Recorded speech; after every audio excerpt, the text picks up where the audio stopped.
Hey gang, Dr. G, Imaginarium. It's Mental Health Monday time, part of my self-esteem series. Today we're going to talk about the achievement-based value system. Now, what is that? Well, it's a value system that I want you to take a look at in relation to that list of values that you did in the first video of this series. Very briefly, in that first video, how to fix self-esteem in under 10 minutes, I want you to list out what you think a good person does in as specific a term as possible.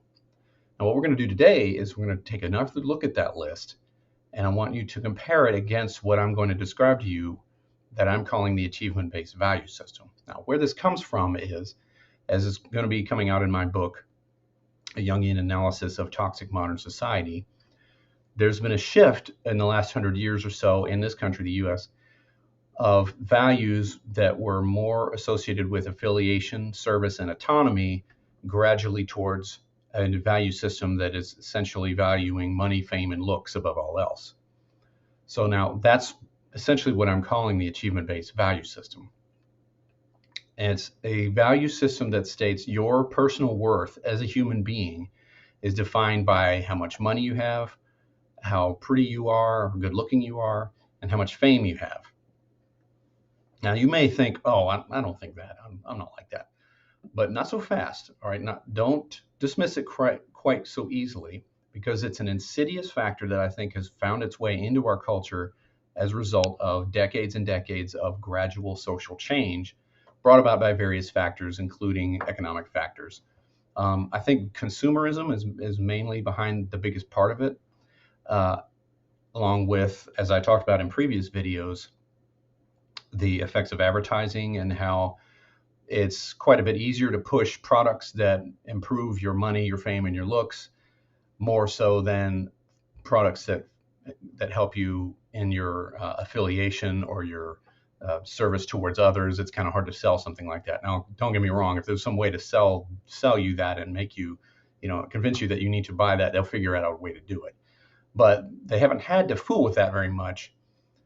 And I think it's really contributed to this mass media consumer pseudo culture that has underlying it an achievement-based value system that many of us internalize, but without even knowing it as we grow up because of so much overexposure to it. All you have to do nowadays is to look no further than characters like Andrew Tate, for example, who pushes that the only thing that matters for men is to get more money and to bang supermodels and to have lots of Lamborghinis. Now, you might say, well, what's wrong with that? The problem is that it puts everyone on a ladder. It's very toxic, I think. It destroys connection.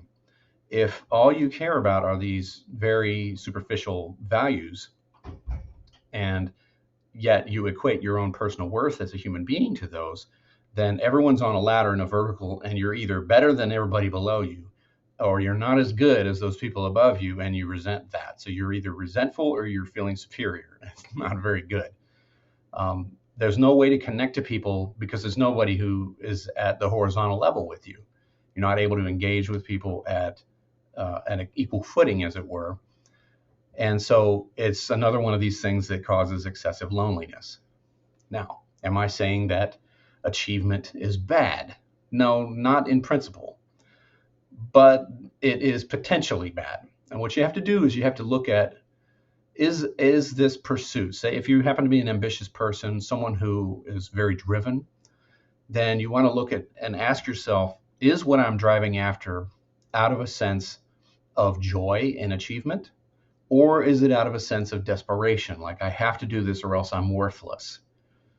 Really think closely about that. I've encountered this many times in therapy where people will defend this value system that drives them and say, well, I'm just trying to do better. But when you really dig down deep into it, it's more than that. It's because they feel like if they don't, they are worthless. And that's not fair.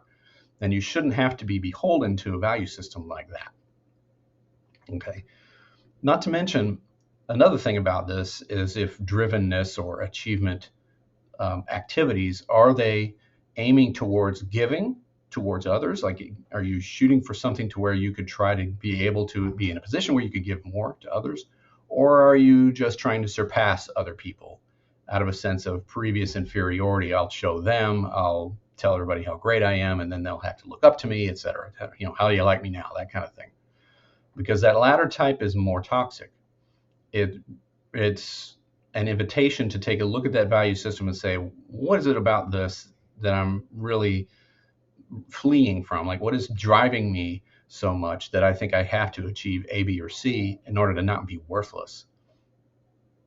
So when you're looking through your list of values, ask yourself, are these things showing up on my value list? Is it that, how important is it that I get the best job or the best grades or looking perfect or having tons of money or so forth and so on? Another reason why this stuff is toxic is because I think it's what's primarily behind eating disorders.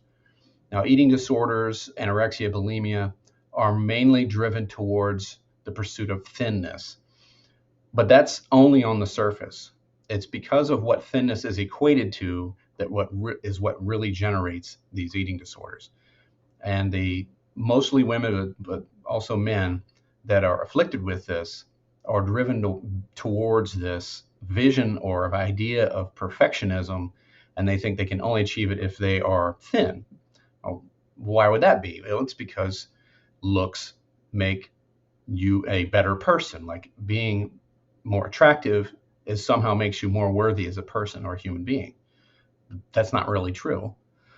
I don't know about you, but I think it's a whole lot more important to ask, are you a good person? Are you a giving person? Are you a helpful person? Are you an empathic person?